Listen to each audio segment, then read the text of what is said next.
zgjatja e dorës grua burr, ku një sportist i UFC-s me emrin Habib ja ka lënë dorën zgjatur një gazetares. Duke ditë edhe efektin e kamerave dhe miliarda njerëz që e shohin atë mbrëmje, ai ka vepruar ashtu. Unë desha me të pyet cili është dallimi mes atij edhe jush që para emisionit ne zgjatëm dorën, edhe shumë muslimanëve devotshëm që dinë mi respektu dhe mi vlerësu gratë dhe vajzat në mënyrën më të lartë mundshme. Kur fjala te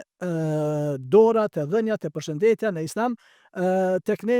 dohet disa prej dietarëve, prej tyre doktor Yusuf el-Qaradawi, sa prej dietarëve bashkëkohor që i kemi pasur dhe i kem, e shohin se çështja e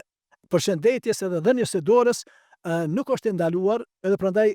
bie fjala na e mbrojmë këtë mendim edhe këtë e zbatojmë, edhe pse nuk ja mohojmë atyre të cilët e kanë zgjedhur edhe mendimin që vërtet eventualisht nuk e shohin përshëndetjen, sepse atje qëndron një ajet kuranor, domethënë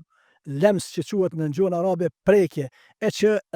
vërtet çështja e prekjes së thjesht apo përshëndetjes së thjesht e llogarisin dietarët që nuk është e ndaluar, po lemsin Kur'an gjithmonë kur mirën argumentet që flasin për këtë fushë, edhe te ajetet, po edhe te hadithet, gjithmonë kanë bëjnë jo vetëm prekja thjesht, po është mandej është çështja e jetës bashkëtorë ashtu me radhë. Prandaj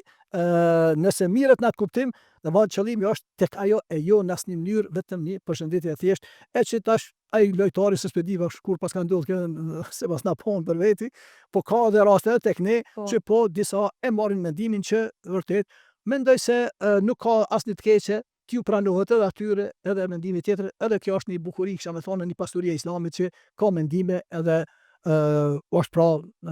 sistem që kemi. E kom pa edhe që e kanë sulmu vajzën për mos reagim tash për ndaj sportistit, po unë e mbështes edhe i thëm bravo për kulturën edhe edukatën që e ka tregu. E vërtet